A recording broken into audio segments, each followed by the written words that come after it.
안녕하세요. 이번에는 두 번째 글쓰기 프리러닝입니다. 1차 시수업이 좀 재미가 없었는데 오늘 수업도 그렇게 재밌을 것 같지는 않습니다. 그렇지만 끝까지 잘 들었으면 좋겠습니다. 내용은 굉장히 중요한 내용입니다. 오늘 할 내용은 개요 및 자료 수집하기입니다. 여기 자료 개요 쓰기 그리고 자료 수집하기에 대한 내용입니다. 개요를 어떻게 쓸 것인가, 개요가 무엇인가, 뭐 이런 얘기들에 대해서 우리가 생각해 봐야 되는데요. 개요는 글 전체 내용을 한눈에 알아볼 수 있게 요약한 것이죠. 여기까지는 우리가 알고 있는 것입니다. 그냥 줄거리죠. 글의 줄거리라고 생각하시면 됩니다. 그런데 정말 중요한 것은 개요는 실제로 글을 몇 개의 단락으로, 몇 개의 문단으로 쓸 것인지를 결정하는 것이 굉장히 중요합니다. 개요라고 하는 것은 한편의 개요는 여러 개의 어떤 요점을 이루어져 있는데, 요점을 내가 2개로 할 것인가, 3개로 할 것인가, 4개로 할 것인가, 5개로 할 것인가, 이것을 결정하는 것입니다. 요점을 3개로 했다는 얘기는 본론을 3개의 단락으로 나누겠다는 뜻이죠. 만약에 이것처럼 4개로 한다면은 4개의 단락으로 나누는 것이죠. 상위 요점과 하위 요점으로 나누는 것은 여러분들이 보통 잘 하지 않죠. 여러분들이 고등학교 때까지 배웠던 어떤 개요라고 하는 것은 그냥 본론 1, 본론 2, 본론 3, 본론 4 해서 각각의 요점을 적는 것만 익혔죠. 하지만 이제는 그보단 조금 더 어떤 정교한 개요 쓰기가 필요합니다. 개요를 쓸 때는 반드시 최상위 요점, 각 단락에, 그리고 그 상위 요점을 뒷받침하는 하위 요점들을 함께 구성할 수 있어야 됩니다.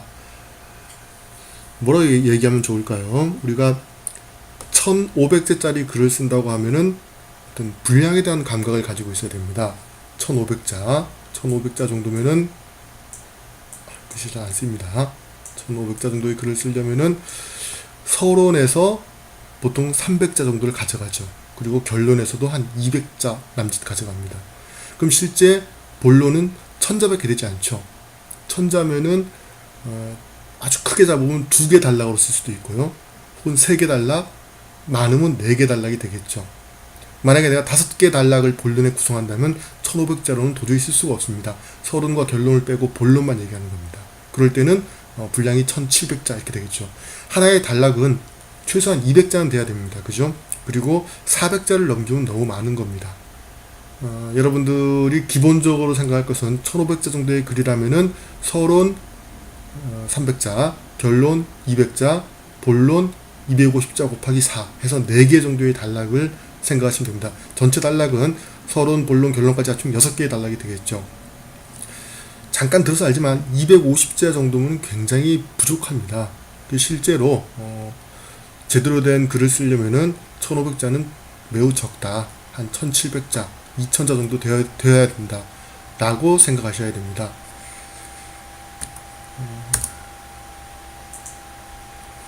잠깐 제가 개요의 예시를 한번 들어보겠습니다.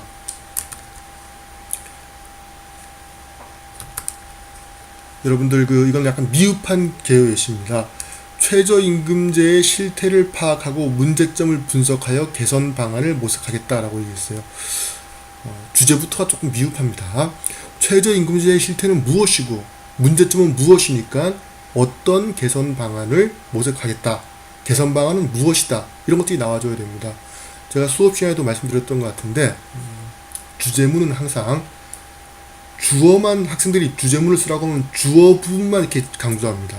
그런데 주어 부분이 아닌 서술어 부분이 더욱 중요하다는 것을 여러분들은 반드시 명심하셔야 됩니다. 서술부가 더 중요합니다. 서술부. 글씨를 너무 못 쓰네. 죄송합니다.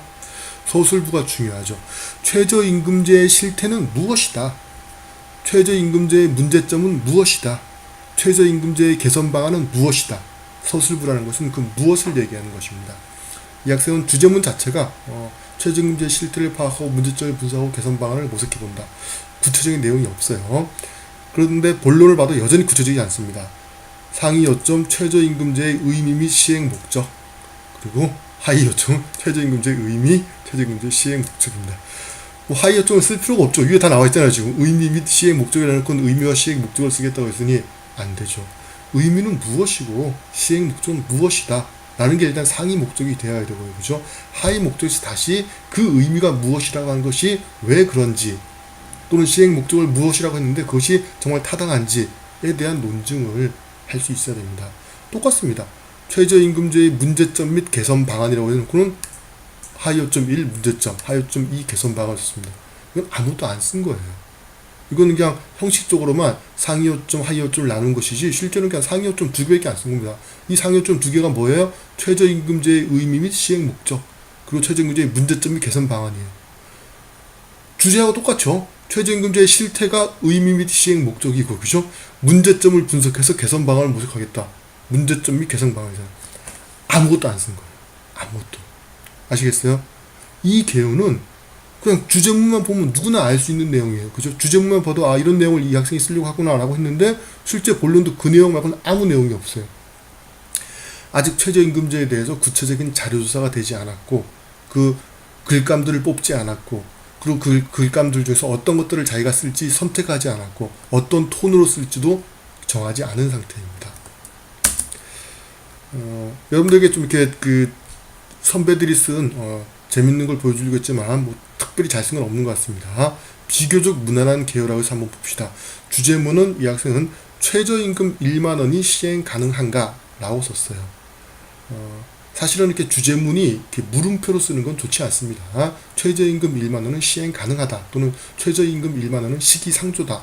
최저임금 1만 원은 어떠어떠하다. 라고 쓰는 게 필요하죠. 쓰는 게 필요합니다. 자, 이 학생의 첫 번째 상위 요점을 봅시다. 물가 인상률보다 떨어지는 임금 인상률은 문제다. 하지만 최저임금 1만 원 인상 시행은 현재로서는 불가능하다. 굉장히 길게 썼지만 그죠? 최저임금 1만 원을 인상하는 것은 현재 불가능하다는 얘기를 하고 있어요. 그리고 그에 대한 하위 요점, 인건비 증가, 그래서 자영업자들이 몰락할 수 있다.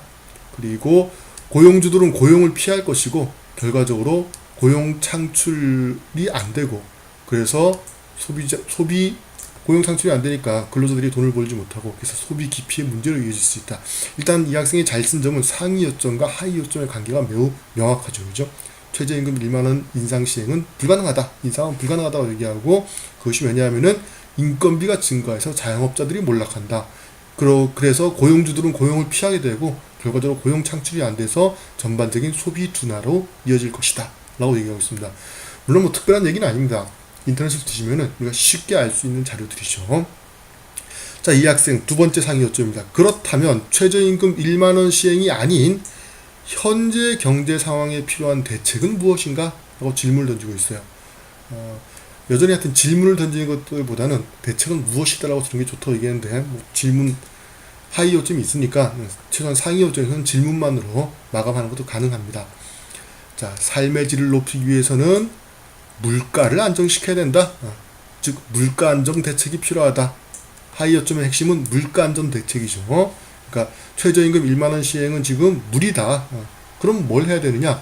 물가를 안정시켜야 된다. 그리고 완만하게 상승시키다. 그리고 오히려 준수율을 높이는 것이 필요하다. 사실 이건 하위 요점 2, 3으로 나눠도 될 것 같죠. 그죠? 최저임금 문제는 상승률은 좀 떨어뜨리고 그 대신 준수율을 높여라. 왜? 아직도 최저임금을 제대로 받지 못하는 비정규직 종사자들이 많다. 알바생들이 많다. 이를 해결하기 위해서는 준수율을 높여야 된다. 이 학생은 그래서 본론을 2개의 단락으로 구성했는데 사실은 본론은 한 3개 이상의 단락이 되어야 됩니다. 그죠? 굳이 하자면은 지금 이 상태에서 그대로 글을 써야 된다면 각각의 하위 요점들을 독립된 단락으로 해서, 그죠? 그래서 본론을 4개의 단락으로 구성하는 게 필요하겠죠. 그러면은 이 각각의 또 하위 요점, 요 이야기들을 어떻게 해서 도대체 200자에서 300자 정도의 글로 만들 것인가를 고민해 봐야겠죠. 왜냐하면 지금 위에 있는 최저임금 1만원 인상 시행은 불가능하다. 인건비가 증가하고 자영업자들이 몰락한다. 고용주들이 고용을 피하고 고용 창출의 문제와 소비 기피의 문제로 이어진다. 요건 그대로 쭉 쓰면은 200자에서 300자까지 쓸 수 있는 내용입니다. 그런데 이걸 굳이 인건비 증가로 자영업자들이 몰락한다, 요것만 가지고 300자를 만들려면은 뭔가 좀, 그죠? 하나만한 이야기를 덧붙일 수도 있어요. 우리가 분량을 늘린다고 하는 것은 꼭 할 얘기가 있기 때문에 분량을 늘리는 것이지, 그냥 이것만 보면 알 수 있는, 그죠? 인건비 증가로 자영업자들의 몰락 위험이 있다, 요것만 보면 무슨 내용인지 다 알 수 있는데, 굳이 그 얘기를 다시 주저리 옮기는 것은 안 하니만 못하죠. 우리가 사랑하는 사람이 있을 때, 그죠? 그에게 고백을 할 때 똑같습니다. 1분 동안 고백을 할 것인지, 3분 동안 고백을 할 것인지, 10분 동안 고백을 할 것인지, 시간은 다 좋아요. 그런데 들어보니 그냥 모든 얘기 1분이든 10분이든 1시간이든 똑같아. 난 널 정말 좋아한다, 나랑 사귀자, 이 얘기만 계속 반복이 된다고 한다면 듣는 사람 입장에서는 정말 짜증나겠죠, 그죠? 그럴 땐 차라리 그냥 10초만 하면 되죠. 난 널 좋아해, 너랑 사귀고 싶어, 넌 어떻게 생각하니? 그럼 되는 거죠. 그건 딱지를 맞으면 되는 거죠. 그게 아니라, 그죠? 우리가 주어진 시간 속에서 너무 오버하지 않고 내가 그녀에게 나의 감정을, 혹은 내가 그에게 나의 감정을 표현하려면 한 5분 정도의 시간은 필요하겠다. 그런 것을 쪼개는 거죠. 잘 쪼개가지고 도입부, 그죠? 그 다음에 본론 부분, 결론 부분으로 나눠야죠. 도입부. 자, 내가 너가 지금 만난 지 2달이 되었는데, 그동안 우리는 쭉 썸을 탔다고 생각한다. 썸을 타면서 내가 곰곰이 생각해 봤는데, 너와 나의 관계는 이제 썸을 타는 다음 단계로 넘어가겠다. 이게 어떤 서론이 될 수 있겠죠. 그럼 본론은 어떻게 돼요? 글쎄요, 뭐 생각하기 나름이겠지만, 보통 우리는 시간적 구성을 취하면 좋겠죠, 이럴 때는. 그래서, 자, 너랑 만났을 때, 처음 만났을 때, 첫 일주일 동안에 무슨 일이 있었는지, 그 다음 2주일째, 3주일째, 4주일째, 이렇게 쭉 시간 순서에 따라 전개되면서, 그 과정에서 뭔가 우리끼리 있었던 좋았던 점, 안 좋았지만 그래서 어떻게 극복했는지, 뭐 그런 이야기들까지 쭉 적을 수 있겠죠. 적고 나서 최종적으로, 그래서 나의 결론은 내가 너를 너무나 사랑한다는 것이다. 그런 온갖 어려움을 극복하고 우리가 2달 동안 썸을 타고 이어졌으니 이제 앞으로 우리 평생 동안 잘 살아보자, 뭐 이런 식으로 얘기를 한다면 이야기가, 그죠? 그럼 5분을 얘기하기 아주 적절한 분량이 되는 것이죠. 우리가 어떻게 해야지 주어진 1500자를 충분한 1500자를 꽉 채운 글을 쓸 것인가 라고 하는 것은, 상위 요점과 상위 요점에 걸맞는 하위 요점들을 다 집어넣어서 이 전체가 하나의 단락이 되게끔 한다면은 이야기가 아주 필요한 얘기들로 꽉 차게 되겠죠. 자, 지금까지 개요 짜는 방법에 대해서 말씀드렸어요. 개요 짜는 방법, 우리 교재 49쪽, 50쪽에도 나와 있으니 한번 참고해 보십시오. 자, 이번 시간에는 자료 찾는 방법에 대한 이야기를 좀 하려고 합니다. 자료는 제가 지난 시간에 간단하게 말씀드렸죠. 가장 먼저 뭐라 했죠? 포털 사이트를 통해서 네이버, 다음, 구글 이런 사이트를 통해서 자료를 찾을 수가 있죠. 북핵, 그죠? 최저 시급, 뭐든 좋습니다. 네이버에서 뒤지면은 연관 검색어가 딱딱 뜨겠죠. 여러분들이 보통 네이버를 많이 쓰는데, 사실은 구글도 굉장히 괜찮은 사이트라는 것을 좀 말씀드리고 싶어요. 왜냐하면은 우리가 이렇게 구글은 굉장히 기계적인 검색을 하기 때문에 네이버나 다음에서 이렇게 놓치는 것들을 의외로 검색해 주기도 합니다. 그래서 이렇게 골고루, 네이버하고 다음은 사실 큰 차이가 나진 않습니다. 그러니까 네이버나 다음을 쓰면서 동시에 구글 검색도 같이 해보면은 좀 더 좋을 거라 생각이 들고요. 제가 지난 시간에 말씀드린 카인즈, 그죠? bkindz.or.kr, 다시 한번 들어가거나 하지는 않겠습니다. 신문 기사 전문 검색이었죠. 우리가 지난 시간에 화제가 주어지면은 그 화제를 가지고 검색을 통해서 가주제를 잡는다고 했어요. 그죠? 가주제.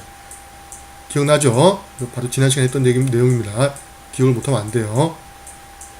이 가주제를 잡는 단계까지는 사실은 이렇게 포털 사이트와 카인즈 정도로 충분합니다. 충분한데, 우리가 참 주제를 잡아가려면은 요것만 가지고는 조금 부족합니다. 무엇이 필요할까요? 좀 전문적인 학술 논문을 검색해야 됩니다. 학술 논문이란 게 뭐예요? 학술 논문은 교수라든가 아니면 그 분야의 박사급, 그죠? 박사학위를 가진 이런 사람들이 오랫동안 연구해서 쓴 글들입니다. 보통 교수나 박사과정, 박사급들이 1년에 2편 쓰기가 힘듭니다. 한 편밖에 못 써요. 보통 대부분 2편 쓰면 많이 썼다고 합니다. 그 정도로 굉장히 고생해서 쓴 논문들이죠. 보통 한 편의 소논문은 그 A4 10장 정도 됩니다. 그렇게 길지 않아요. 금방 읽을 수 있고, 그리고도 어떤 특정한 형식을 가지고 있습니다. 논문의 형식에 대해서는 제가 다음에 다시 한번 조금 말씀을 드릴 기회가 있을 텐데, 여러분들은 학술 논문을 어떻게 검색하는지를 아는 것이 이번 시간 그 온라인 수업의 목표입니다. 학술 논문은 우리가 네이버 같은 데서 검색을 하면은 맨 밑에 전문 학술 정보, 뭐 전문 정보 이렇게 나오죠. 근데 거기에서는 누르려면 돈을 내야 되죠. 그렇게 할 필요 없이 여러분들은 우리 학교 도서관에 로그인을 한 다음에 맨 아래에 있는 리스라는 배너를 클릭하면은 무료로 학술 논문들을 검색할 수 있습니다. 같이 한번 검색해 볼까요? 자, 아이고, 죄송합니다. 자, 우리 학교 도서관에 한번 들어가 보겠습니다. 그러면은, 자, 여기에 로그인을 해야 된다 그랬죠, 그죠? 로그인을 하셔야 됩니다. 근데 이건 학교 바깥에서는 로그인을 해야 되는데, 학교 안에서는 사실은 로그인을 하지 않아도 됩니다. 여기 로그인을 하라고 제가 이렇게 말씀드렸는데, 학교 바깥에서 할 때는 반드시 로그인을 해야지만 무료로 다운로드가 가능하고요. 학교 안에서 할 때는 로그인 하지 않아도 된다. 그럼 어디에 접속해야 되느냐? 밑에 있는 리스에 접속하셔야 됩니다. 리스. 리스란 거는 그 한국 학술 정보에서 나온, 그러니까 어떤 그 우리나라 그 논문들을 갖다가 교육부 산하 기관입니다. 교육부 산하 자회사에서 논문들을 온라인 데이터베이스로 한 것이라고 생각하시면 됩니다. 한번 들어가 보겠습니다. 리스를 클릭하시면은 맨 위에 오픈 링크 하면서 한국교육학술정보원 하고 나오죠. 리스인데 맨 위에 보면 뭐가 나와 있습니까? 강남대 직접 접선이라고 적혀 있죠. 이게 뭘 얘기하는 거겠어요? 강남대에서 접속했다는 걸 알고 있는 것이죠. 로그인 하지 않았어도 강남대 직접 접속이 떴죠. 그런데 이건 학교 안에 있는 IP에서만 가능한 것이고, 지금 이 동영상 강좌는 학교 안에서 하고 있습니다. 학교 바깥에서 여러분들이 접속하실 때는 반드시 도서관 홈페이지에 로그인을 하셔야 됩니다. 이렇게 모든 브라우저를 다 지원해줘요. 그러니까 글자가 작아서 그렇지 여러분 스마트폰으로도 접속할 수 있습니다. 여기에 들어가셔서 아까 우리가 뭘 얘기하려고 했죠? 뭐 최저시급이란 단어를 치면은 최저시급에 대한 먼저 학위 논문들이 뜨고요. 학위 논문은 굉장히 좀 길기 때문에 보통 여기 있는 국내 학술지 논문을 보는 것이 조금 더 편할 겁니다. 여기에 최저임금 인상 활동의 의미와 방향, 그리고 최저임금 제도 개선 없이는 취지를 살릴 수 없다. 최저임금 제도 개선이 시급하다. 이렇게 돼 있죠. 사실 여기 더보기를 누르면 굉장히 많은 70개가 있다 했잖아요. 쭉 나옵니다.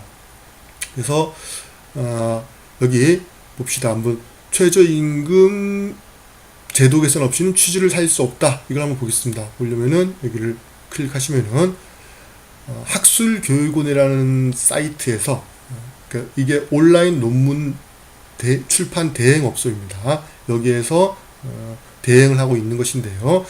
다운로드가 곧장 가능하도록 되어 있죠. 왜? 기간회원, 그죠? 기간회원이라고 해가지고 강남대학교 원문 이용 가능 적혀 있죠. 이걸 여기서 다운로드를 하면은 무상으로 다운로드 됩니다. 사실 완전 무료는 아니고요. 강남대학교에 나중에 청구를 합니다. 여러분이 낸 등록금에 포함되어 있는 것이죠. 그럼 여기를 허용하고 누르면은 눌러보겠습니다. 논문이 떴죠, 그죠? 이거는 논문은 아니고 보니까 비정규 노동이라고 하는 어떤 잡지의 내용입니다. 잡지의 내용인데 실제로 그 잡지를 그대로 캡처한 거예요. 잡지가 2017년에 나온 잡지고요. 2017년 나온 잡지이고 이거는 그 온라인 잡지에서 그런데 18쪽부터 나온다. 그러니까 18호고요, 그죠? 88쪽이라는 걸 알 수가 있죠. 죄송합니다. 19쪽이네. 아까 18쪽이었고요. 88호에 나옵니다. 그죠? 아까 봤던 것은 88호. 여기 적혀있죠. 한국 비정규 노동센터에서 가능한 비정규 노동이라는 잡지네요. 그죠? 88호였어요. 그죠? 88호였는데 88호에 있는 19쪽, 아까 18쪽부터 있었죠. 이렇게 20쪽 이런 식으로 설명이 나와 있습니다. 이건 그래서 도서관에 가지 않고도 실제 어떤 논문이나 저널들을 읽을 수 있는 방식이죠. 다른 걸 하나 더 볼까요? 이거 말고 논문을 한번 봅시다. 이번에는 자, 2016년 최저 시급 어떤 논문이 좋을까 조금만 더 보겠습니다. 죄송합니다. 자, 감시 단속적 근로자에 대한 최저임금 적용과 법, 노동법 연구 내용. 이건 어떤 전문 학술지인 것 같습니다. 요거에 대한 원문 보기를 한번 해보겠습니다. 보면은 DBPR라는 업체가 나오죠. 아까 봤던 이 아티클보다 조금 더 큰 업체입니다. 우리나라에서 가장 큰 논문 출판 대행업소예요. 여기에서 논문을 다운로드 할 수 있게 되어 있죠. 논문 다운로드라고 적혀 있습니다. 한번 논문 다운로드를 해보겠습니다. 그러면은 보세요. 이런 것도 추천 논문 나옵니다. 이 논문을 다운받은 사람들이 추가로 다운받은 논문들은 이런 것들이 있다. 장애인 근로자 최저임금 감액제도 도입을 위한 작업 능력 평가 개선 방안, 뭐 이런 한국과 영국의 최저임금 운영 실태 비교 연구, 재미있는 논문들이 많이 추천되어 있죠. 자, 여기서 이걸 한번 열어보겠습니다. 열면은 허용을 해서 열면은 논문이 뜹니다. 자, 출처 노동법 연구 20호 2006년 6월에 나온 것이죠. 그리고 발행처는 서울대학교 노동법 연구회라는 게 나와 있죠. 그 글을 쓴 사람은 김재훈이고요. 이용자는 강남대학교입니다. 그죠? 그래서 노동법 연구. 보통 논문이라는 것은 이렇게 목차가 나와 있고요. 그리고 목차에 따라서 쭉 글이 나오는데 맨 뒤에 가면은 이 논문에 대한 보통 앞이나 뒤에 논문에 대한 요약이 나오는데 보겠습니다. 한번.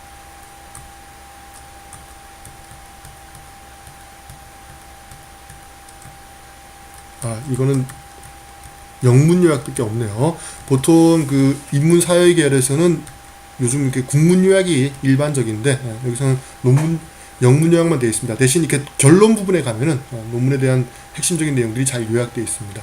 논문 내용을 읽어볼 수 있고요. 그리고 논문의 맨 뒤에 가면은 참고문헌 목록이 나옵니다. 이 사람이 어떤 문헌을 참고했는지가 나오는데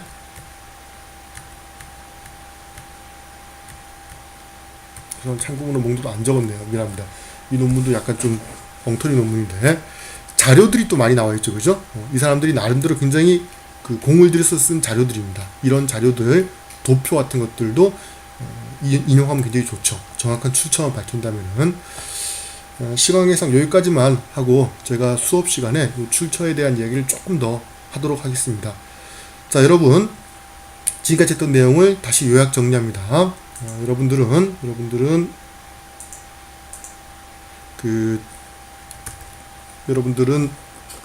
계율을 짜야 되는데 계율을 그냥 짜는 게 아니고 자료 찾기를 좀 더 많은 자료를 찾아가면서 그 자료들에서 뭔가 글감들을 뽑고 그걸 통해 계율을 짜셔야 됩니다.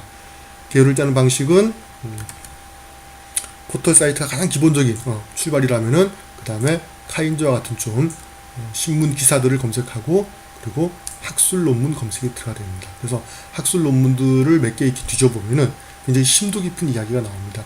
그 이야기들을 바탕으로 계율을 짜면은 훨씬 더 좋은 계율을 짤 수 있습니다. 지금까지 좀 흥설수설했는데 잘 들어주셔서 고맙습니다. 마치겠습니다.